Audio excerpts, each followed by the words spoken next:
પૂર્વ ભારતના છત્તીસગઢ રાજ્યમાં ભારે વરસાદના કારણે સર્જાયેલી પૂરની પરિસ્થિતિમાં અસરગ્રસ્ત લોકોને મદદ કરવા માટે મહેસાણા જિલ્લાનું ઊંઝા માર્કેટ યાર્ડ આગળ આવ્યું છે।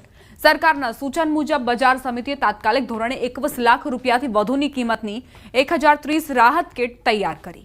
દરેક કીટમાં જીવન જરૂરી 19 પ્રકારની વસ્તુઓનો સમાવેશ કરાયો છે, જેની અંદાજિત કિંમત 2100 છે। આ કીટમાં ખાદ્ય પદાર્થો અને આવશ્યક ચીજવસ્તુઓનો સમાવેશ થાય છે। આ તમામ કીટ તૈયાર કરી તાત્કાલિક છત્તીસગઢ મોકલવાની વ્યવસ્થા કરાઈ છે। પૂર્વ ભારતમાં છત્તીસગઢ રાજ્યમાં ભારે વરસાદથી જાનમાલનું બહુ નુકસાન થયું છે અને ત્યાંના માણસોને બધાને બહુ તકલીફ છે હાલ। એટલે સરકારશ્રીના આદેશથી, સરકારશ્રીની સૂચનાથી અમારા વહીવટદાર શ્રી સાહેબને SN ઝાલા સાહેબના માર્ગદર્શન હેઠળ અમે 1030 કીટો બનાવી છે। લગભગ 2100 રૂપિયા આસપાસની એક કીટ બને છે। સાવરકુંડલા અને લીલિયા તાલુકાના ખેડૂતોએ સહાયમાં વિસંગતતાને લઈ ભારે રોષ ઠાલવ્યો। ઓક્ટોબર 2024ના અતિભારે વરસાદથી પાકને થયેલા નુકસાનીની સહાયમાં વિસંગતતા સામે ખેડૂતોમાં રોષ ફાટી નીકળ્યો। 116 ગામોમાંથી માત્ર 50 ગામોને સહાય મળી। તેથી ખેડૂતો, સરપંચો અને કોંગ્રેસના આગેવાનોએ પ્રાંત અધિકારીને આવેદન આપીને વિરોધ નોંધાવ્યો હતો। વન વિભાગના દંડના પરિપત્ર વિરુદ્ધ ખેડૂતોએ રોષ વ્યક્ત કર્યો હતો અને વન્ય પ્રાણીઓ પોતાના જંગલમાં લઈ જવાની ચીમકી ઉચ્ચારી હતી।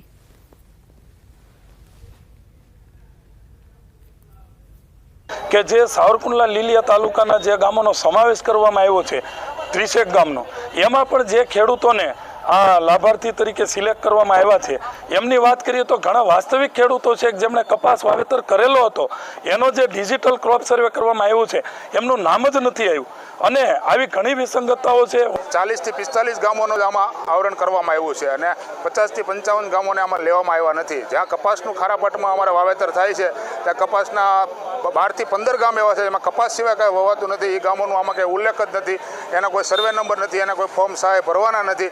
આ માટે અમે આખા બધા ખેડૂતોને લઈ અને અહીંયા આવેદન દેવા માટે આવ્યા છીએ કે જો વન્ય પ્રાણીનું કંઈ મરણ થશે ચોટ છટકાથી તો જવાબદારી ખેડૂતની રહેશે। તો અમે પણ એમાં પણ આવેદન આપેલું છે કે આ વન્ય પ્રાણીઓને તમારા ક્રાઇટેરિયામાં રાખો અને અમારા ખેડૂતોના ખેતરમાં આવવા દેવા ન જોઈએ।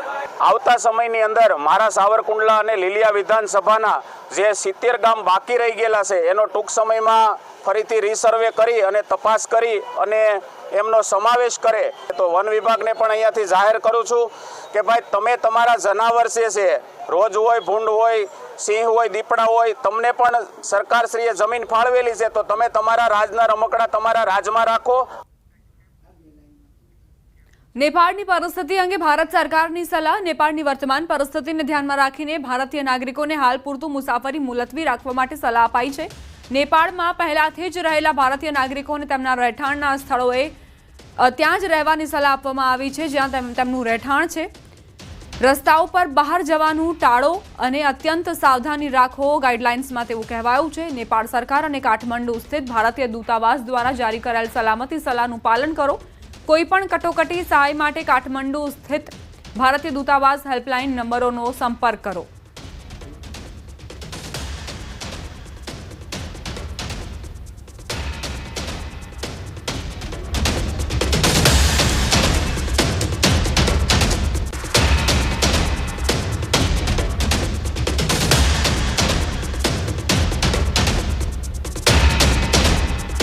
નેપાળમાં અત્યારે જે પરિસ્થિતિ સર્જાઈ છે, ગઈકાલે જે રીતે વિરોધ પ્રદર્શનો થયા અને ભીડ જે બેકાબૂ બની ગઈ, પોલીસ કર્મચારીઓને પણ પરસેવો પડી ગયો વિદ્યાર્થીઓને શાંત કરવામાં, અને એવામાં જે ફાયરિંગ થયું નિર્દોષો પર તેને લઈને આક્રમકતા વધી ગઈ।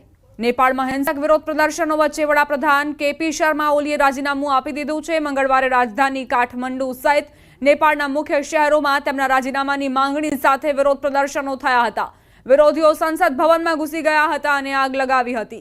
આ ઉપરાંત ભૂતપૂર્વ વડાપ્રધાન પુષ્પકમલ દહલ પ્રચંડ, શેર બહાદુર દેવબા, ગઈકાલે ગૃહમંત્રી પદ પરથી રાજીનામું આપનારા રમેશ લેખક અને સંદેશા વ્યવહાર મંત્રી પૃથ્વી સુબ્બા ગુરંગના ઘરોને પણ આગ ચાંપી દેવામાં આવી હતી। જેન ઝી એટલે કે યુવાનોએ નેપાળમાં રાજકીય ભૂકંપ મચાવી દીધો। સોશિયલ મીડિયા પરનો પ્રતિબંધ હટાવી લેવામાં આવ્યો છે, પરંતુ યુવાનો હજુ પણ સંમત નથી થઈ રહ્યા. સંદેશાવ્યવહાર મંત્રીના પોતાના ઘરને આગ લગાવી દેવામાં આવી. નેપાળમાં સ્થિતિ વણસી રહી છે. તોફાની ટોળાઓ રસ્તા પર આવી ગયા છે. ચારે તરફ અરાજકતા અને તંગદિલીનો માહોલ છે. લોકોએ કાઠમંડુમાં હિલ્ટન હોટેલ સળગાવી દીધી. કાઠમંડુમાં નેપાળ સંસદના દ્રશ્યો પણ સામે આવ્યા. સંસદ ભવનની સામે જ આખી સંસદ આગમાં સળગી ગઈ. સંસદ ભવનની બાજુમાં એક બેંક અને એક હોટેલમાં આગ લાગી છે.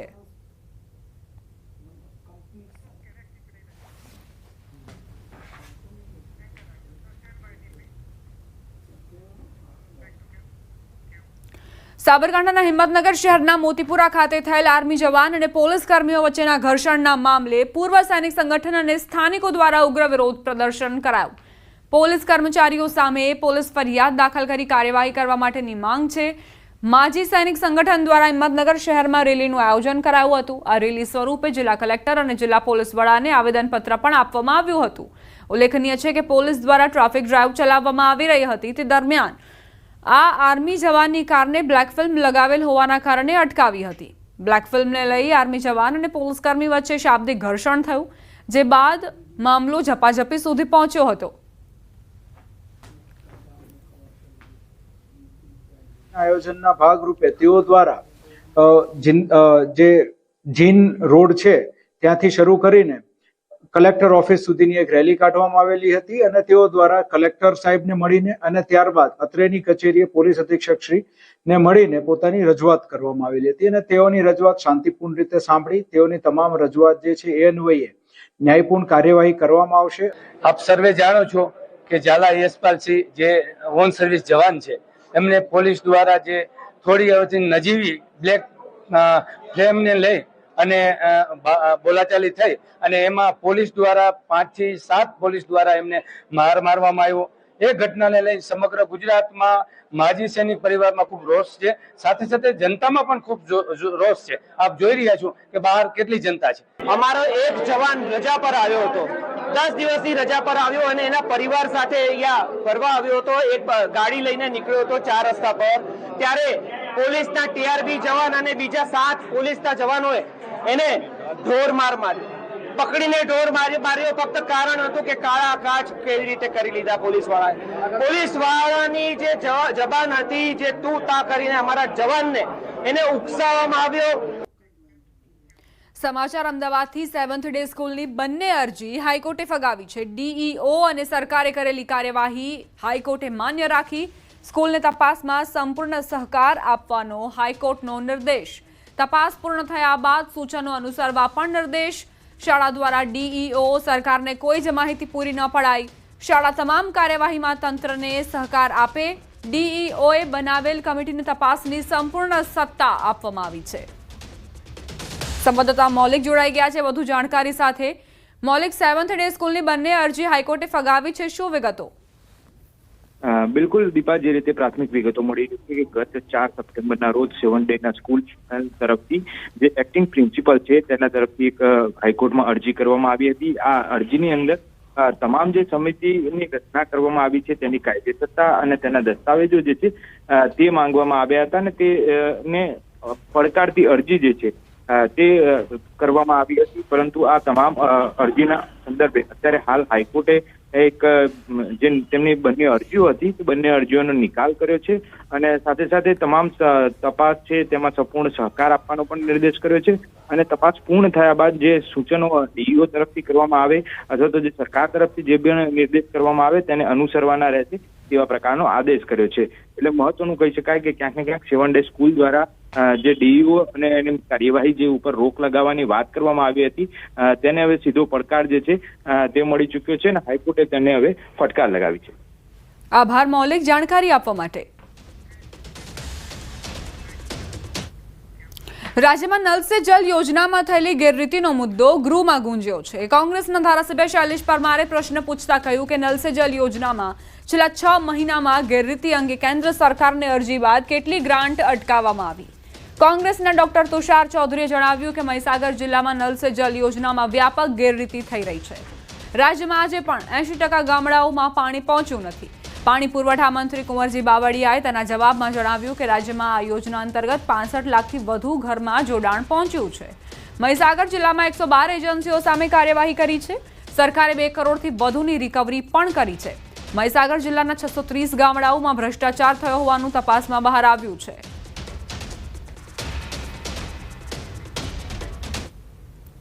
રાજકોટમાં ભાજપના જ કોર્પોરેટર અને કાર્યકર્તાઓએ હેલ્મેટના નિયમનો ઉલાળ્યો કરતા નજરે પડ્યા.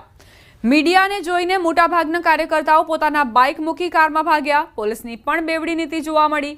સામાન્ય માણસને હેલ્મેટ વિના દંડ આપનારી પોલીસ ભાજપ કાર્યકર્તાઓ પાસે દંડની રકમ નથી ઉઘરાવી રહી. કોઈ પણ પ્રકારનો દંડ નહોતો ફટકારવામાં આવ્યો. પોલીસ મુખ પ્રેક્ષક બનીને ઊભી રહી. શહેરના કિસાનપરા ચોકમાં રાહુલ ગાંધીએ આપેલા નિવેદન વિરુદ્ધ કાર્યક્રમ યોજવામાં આવ્યો હતો. પત્રકારોએ સવાલ પૂછતા કોર્પોરેટરે રમૂજી જવાબ આપ્યા. હેલ્મેટ છોકરા મગાવ્યો હે એટલે હમણાં આવે હેલ્મેટ લઈ. તમને ખ્યાલ નથી? ગાડી બીજાની છે. હું ચા પીવા તમે વિરોધ કરવા આવ્યા નીતિનભાઈ, તમને ખ્યાલ નથી હેલ્મેટ પહેરવો જોઈએ? આજે હું 4 વ્હીલ લઈને આવ્યો અમારી. તો અત્યારે તો બાઇક ઉપર જાવ. એમનો બેઠો હોય યાર, હવે ક્યાં એમનો ત્યાં જોવો છે. રાજકોટમાં હેલ્મેટ ડ્રાઈવ મુદ્દે લોકોની ફરિયાદમાં ધારાસભ્યોએ સરકારમાં રજૂઆત કરી. ધારાસભ્ય દર્શિતા શાહે કહ્યું 2 મહિના સુધી લોકોને આવી રીતે કાર્યવાહી કરી જાગૃત કરવામાં આવશે. 2 મહિના સુધી આ જ રીતે કાર્યવાહી ચાલુ રાખવામાં આવશે કે લોકો વધુને વધુ જાગૃત થાય, વધુને વધુ સુરક્ષિત થાય અને વધુને વધુ અકસ્માતોનું નિવારણ થઈ શકે એ બાબતે લોકોને જાગૃત કરવામાં આવશે. એક તરફ ટ્રાફિક પોલીસ દ્વારા વાહન ચાલકોને સુરક્ષા હેતુસર હેલ્મેટ પહેરવાની અપીલ કરાઈ છે. હેલ્મેટ અંગે વાહન ચાલકોમાં જાગૃતિ આવે તે માટે અવારનવાર ટ્રાફિક પોલીસ દ્વારા અનેક જાગૃતતા કાર્યક્રમનું આયોજન પણ કરાય છે. બીજી તરફ રંગીલા રાજકોટમાં એક સિનિયર સિટીઝન ફરજિયાત હેલ્મેટ પહેરવાના કાયદાનો અનોખી રીતે વિરોધ કરતા નજરે પડ્યા. માથે તપેલી પહેરી તેના પર હેલ્મેટ હટાવો લખી વિરોધ કરતા કાકાનો વિડીયો હાલ સોશિયલ મીડિયા પર ઘણો વાયરલ થઈ રહ્યો છે.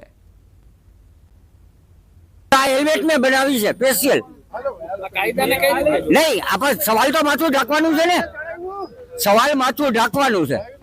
આ માથું ઢાંકી દીધું. હાલો, માથું ઢાંકવાનો સવાલ છે. માથું મેં ઢાંકી દીધું. નહીં, ક્યાંય મને કોઈ રોક્યા નથી. કોઈ જાતનું રોક્યા નથી. અને મેં 10% હેલ્મેટ પહેરતા માણસોને જોયા છે. અત્યારે હું ગરોડિયા કોવા રોડ ઉપર, ધર્મેન્દ્ર કોવા રોડ ઉપર, લાખાજી રાજ રોડ ઉપર કોઈને હેલ્મેટ પહેરીને મેં જોતા નીકળ્યા નથી.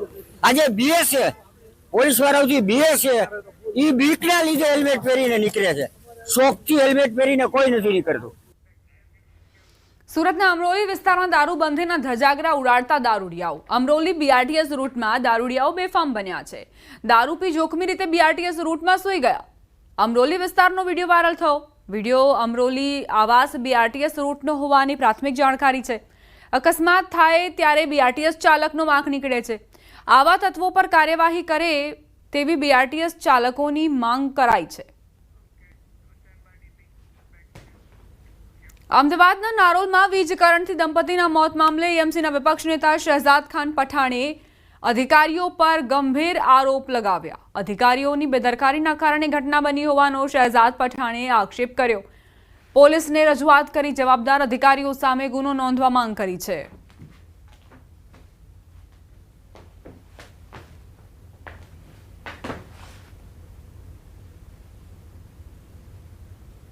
कि वहाँ के जो भी संबंधित अधिकारी थे, जिनकी जिम्मेदारी थी कि बरसाती पानी ना भरे, जिनकी जिम्मेदारी थी कि वहाँ की सड़क की मरम्मत और रिसरफेस किया जाए, पिछले 1 महीने से वहाँ के स्थानीय लोग उनको वहाँ की रोड के रिसरफेसिंग के लिए कंप्लेन कर रहे थे, लेकिन फिर भी सड़क का कार्य नहीं किया गया. अहमदाबाद म्यूनिसिपल कॉरपोरेशन के वरिष्ठ अधिकारियों को FIR में शामिल किया जाए और कड़क से कड़क कार्रवाई की जाए. તો સમગ્ર ઘટનાને લઈ પોલીસે FSLની પણ મદદ લીધી. પ્રાથમિક તબક્કે વીજ કરંટથી મોત થયું હોવાનું અનુમાન છે. વીજપોલમાં ભૂલ હશે તો પણ તેના પુરાવા એકત્ર કરી કાર્યવાહી કરાશે.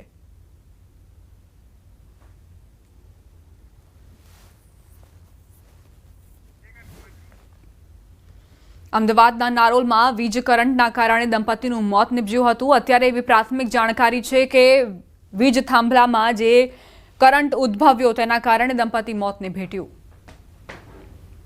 FSLની ટીમ કે જે લોકો ટેકનિકલ એક્સપર્ટ છે આમાં સાથે સાથે આરએનબી ઇલેક્ટ્રિકલ ડિપાર્ટમેન્ટ કે જે લોકો ઇલેક્ટ્રિક બાબતના એક્સપર્ટ છે એમનો એક ઓપિનિયન લઈશું અને આમાં જે પણ અમને પુરાવા મળશે એ મુજબ આગળની કાર્યવાહી કરશું.